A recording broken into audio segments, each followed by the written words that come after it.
Hello everyone, welcome back. In last video हमने देखा था कि ग्लाइकोलाइसिस साइकिल के दौरान ग्लूकोज कैसे पायरुविक एसिड में कन्वर्ट होता है by the incomplete oxidation of glucose. अब जब ये पायरुविक एसिड बन जाता है तो अब इसका फेट क्या होगा कि ये पायरुविक एसिड या तो लैक्टिक एसिड फर्मेंटेशन में एंटर हो जाएगा या फिर अल्कोहलिक फर्मेंटेशन साइकिल में एंटर होगा या फिर एरोबिक रेस्पिरेशन करेगा। ये डिपेंड करता है on the organism and the conditions, like कि ऑक्सीजन प्रेजेंट है या नहीं है। Fermentation takes place under anaerobic condition. Fermentation कब होगा? जब एनारोबिक कंडीशंस होंगी। इन मैनी प्रोकैरियोट्स और यूनिसेलुलर यूकैरियोट्स में ऐसा होता है।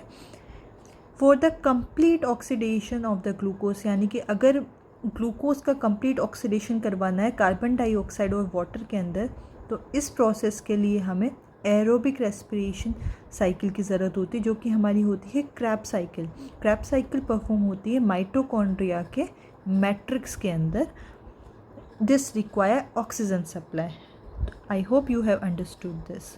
अब हम यहाँ पे पढ़ेंगे फर्मेंटेशन क्या होता है, कैसे होता है। तो यहाँ हमने दो टर्म्स देखे हैं। एक हमने देखा लैक्टिक, जो हमारा पायरुविक एसिड है या तो वो कन्वर्ट हो रहा है लैक्टिक एसिड के अंदर, या तो वो कन्वर्ट हो रहा है लैक्टिक एसिड के अंदर, या फिर कन्वर्ट हो रहा है कन्वर्ट हो रहा है इथेनॉल के अंदर। ठीक है, ये दो प्रोसेस दोनों एनारोबिक कंडीशन में हो रही है, यानी कि इन दोनों प्रोसेस के लिए ऑक्सीजन की कोई आवश्यकता नहीं है। ईस्ट जो ईस्ट होते हैं, जो कि यूनिसेलुलर यूकैरियोट्स ऑर्गेनिज्म है हमारे, उसमें इनकम्प्लीट ऑक्सीडेशन होगा ग्लूकोज का। इस इनकम्प्लीट ऑक्सीडेशन के दौरान पायरुविक एसिड हमारा कन्वर्ट होता है कार्बन डाइऑक्साइड और इथेनॉल के अंदर। ठीक है, तो जो एंजाइम हमारे यूज़ होते हैं, इसमें दो इम्पॉर्टेंट एंजाइम, एक है पायरुवेट डीकार्बोक्सिलेज। ठीक है, ये होगा pyruvate, here it is mention pyruvate decarboxylase. अगर पायरुविक एसिड हमारा कन्वर्ट हो रहा है इथेनॉल में और कार्बन डाइऑक्साइड में, तो जो एंजाइम यूज़ होते हैं वो है पायरुवेट डीकार्बोक्सिलेज और अल्कोहल डिहाइड्रोजिनेज।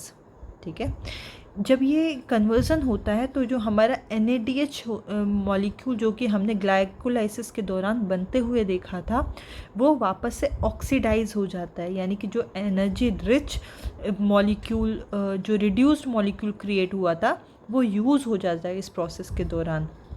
और दूसरी तरफ अगर हम देखें तो पायरुविक एसिड जब भी लैक्टिक एसिड में कन्वर्ट होता है, तो यहाँ पर भी जो NADH एनर्जी रिच मॉलिक्यूल है वो NAD में, यानी कि वो ऑक्सीडाइज हो जा रहा है, एनर्जी रिच मॉलिक्यूल यूज़ हो जा रहा है। और जो एंजाइम होता है वो होता है लैक्टेट डिहाइड्रोजिनेज इस कन्वर्जन के लिए। ठीक है, तो एक हमने देखा है कि जब भी एनिमल सेल्स के अंदर, जब भी हम एक्सरसाइज करते हैं तो क्या होता है, वहाँ पे ऑक्सीजन इनएडुकेट रहता है फॉर द सेलुलर रेस्पिरेशन। ठीक है, यानी कि जब भी हम बहुत तेज़ एक्सरसाइज करते हैं तो बॉडी को जितने ऑक्सीजन की आवश्यकता है वो नहीं मिल पाती। तो pyruvic acid is reduce to lactic acid by the lactate dehydrogenase. तो हमारी बॉडी के अंदर उस टाइम लैक्टिक एसिड जमा होना शुरू हो जाता है, जिसकी वजह से हमें वो पेन फील होता है। उसकी वजह से नहीं होता, बट उस दौरान ये प्रोसेस होता है जब हमारी बॉडी को उतनी एडिक्वेट ऑक्सीजन नहीं मिल पाता। द रिड्यूसिंग एजेंट जो कि है हमारा NADH, जो कि एनर्जी रिच मॉलिक्यूल है, वो रीऑक्सीडाइज हो जाता है इन बोथ द प्रोसेस।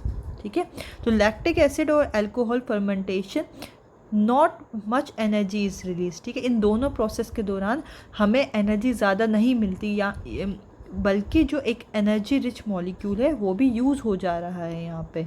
तो less than 7% of the energy in glucose is released and not all of it is trapped as high energy bond of ATP, ठीक है। तो सिर्फ 7% एनर्जी हमें मिलती है जब ये प्रोसेस होता है।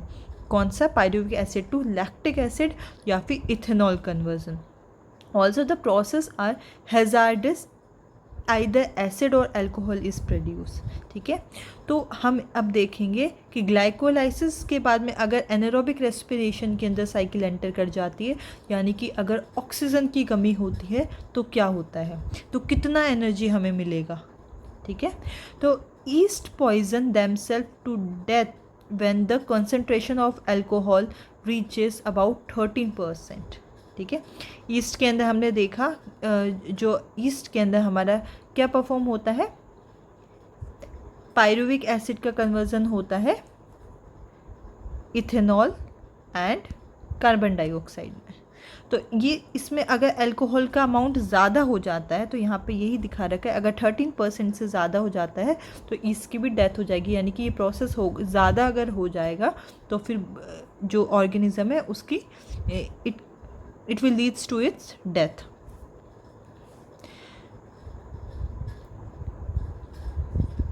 So when what then is the process, so यहाँ पे हम देखेंगे पहले कि कितना एनर्जी का प्रोडक्शन हुआ। तो अगर हमने ग्लाइकोलाइसिस में देखा था, ग्लाइकोलाइसिस से हमें देखा था कि हमें 2 ATP प्लस 2 NADH मिले थे, ठीक है। हमें 2 ATP और 2 NADH मिले थे। अब हमने देखा इस प्रोसेस के दौरान हमारा जो NADH जो हमारा NADH था वो यूटिलाइज हो गया, यानी कि NADH माइनस, और 2 पायरुविक एसिड होंगे तो 2 NADH माइनस होगा, है ना। तो अगर नेट गेन देखें हम, ये हुआ हमारा कब, फर्मेंटेशन। तो अगर साइकिल फर्मेंटेशन में एंटर करती है तो जो हमारा नेट गेन हो जाएगा वो सिर्फ 2 ATP रह जाएगा, ठीक है। सो अगर हम यूकैरियोट्स में बात करें तो वहाँ पे ऑक्सीजन प्रेजेंट होता है, तो इसलिए जो साइकिल है वो एंटर करती है क्रेब्स साइकिल में, जो कि होती है माइटोकॉन्ड्रिया में, विच रिक्वायर ऑक्सीजन, ठीक है। Aerobic respiration is the process that leads to the complete oxidation of organic substance in the presence of oxygen and release carbon dioxide, water and large amount of energy present in the substrate, ठीक है। Complete oxidation होने के लिए, aerobic respiration होने के लिए हमें oxygen की आवश्यकता है, जो कि हमें कहाँ पे, जो कि किस में मिलते हैं, यूकैरियोट्स में मिलता है। तो हम इस प्रोसेस को देखेंगे आगे कि कैसे एरोबिक रेस्पिरेशन प्रोसीड करता है in the mitochondrial matrix to the, then it will proceed to the inner membrane of the mitochondria, जहाँ पे ऑक्सीडेटिव फॉस्फोराइलेशन होता है। I hope you have like this video. Thank you.